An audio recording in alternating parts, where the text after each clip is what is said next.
O paciente que hoje tem 60, 65 anos, que não tem glaucoma, a gente colocou uma lente multifocal, daqui a 15, 20 anos ele provavelmente vai estar vivo, ele pode estar com glaucoma lá. Então, esse é um desafio que os glaucomatólogos vão ter que se debruçar, e isso é uma coisa que não tem jeito, isso aqui está dado, tá?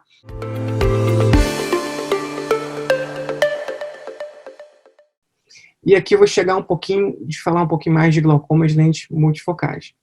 Como eu falei, o glaucoma é uma doença majoritariamente, antes de levar a uma perda irreversível, uma perda de campo visual, é uma doença que leva a uma perda da sensibilidade ao contraste. Por quê? A nossa visão, a gente tem um limite de resolução espacial basicamente pela distância entre os fotorreceptores na mácula, na fóvea, tá?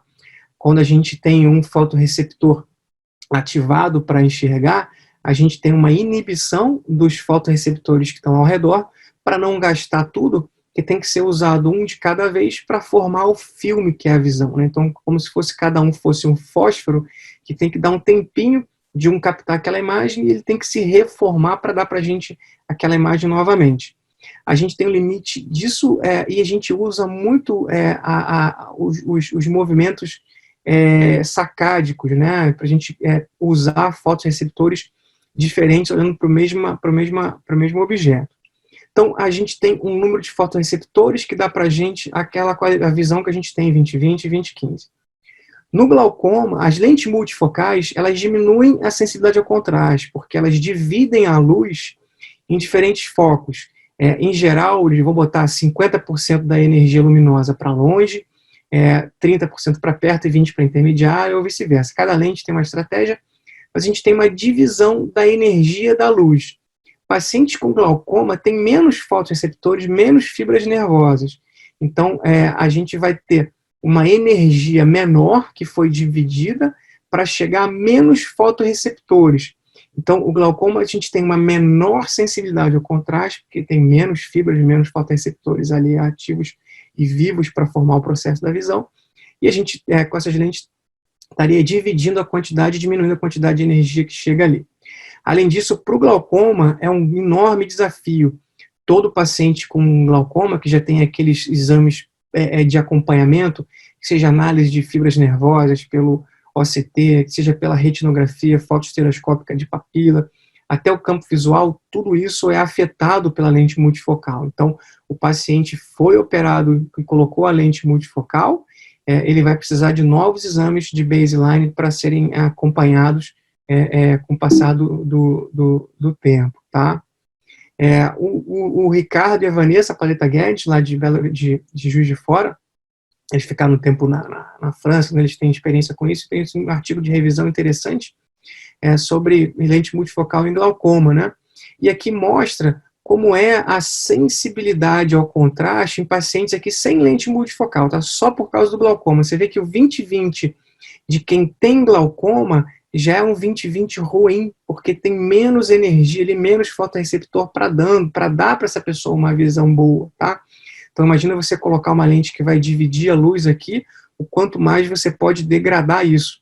Agora, isso é um problema porque muitos desses pacientes que a gente vê com glaucoma, a gente contraindica isso, mas como a população está envelhecendo, os pacientes que a gente está operando cada vez mais precocemente, o paciente que hoje tem 60, 65 anos, que não tem glaucoma, a gente colocou uma lente multifocal, daqui a 15, 20 anos ele provavelmente vai estar vivo, ele pode estar com glaucoma lá.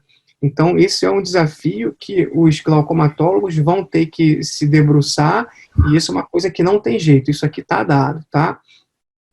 A iCareMed, ele fala sobre o implante de lentes multifocais em glaucoma, tá? E a opinião deles é que pacientes com suspeita de glaucoma ou aqueles com hipertensão ocular sem alteração no campo visual poderiam ser colocados essas lentes multifocais. O problema é que hoje os consensos de glaucoma, eles levam em consideração que para o paciente já ter perda, já ter escotoma, já ter uma perda no campo visual por causa do glaucoma, ele perdeu pelo menos 50% das fibras naquele local, ou seja, o glaucoma perimétrico já é um glaucoma avançado, tá? Então, isso é um perigo.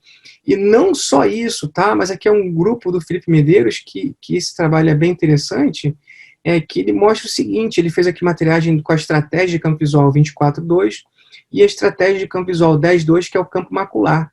E muitos pacientes, eles começam a ter o defeito no campo visual pela área central e não pela periferia.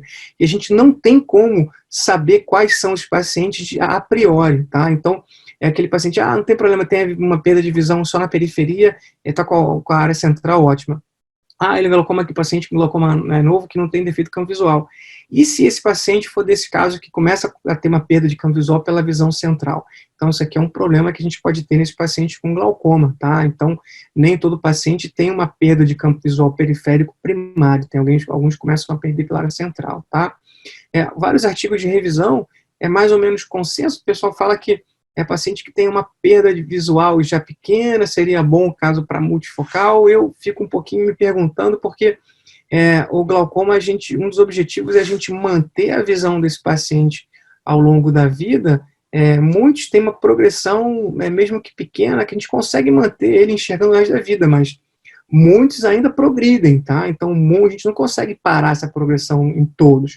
E como essas lentes, elas precisam de um resultado visual próximo à emetropia, a gente, se o paciente for submetido à cirurgia fistulizante, existem alterações refracionais que podem também alterar a qualidade de visão deles, tá? Então, aqui a gente sabe que as lentes multifocais, elas levam à alteração dos resultados da perimetria, do campo visual.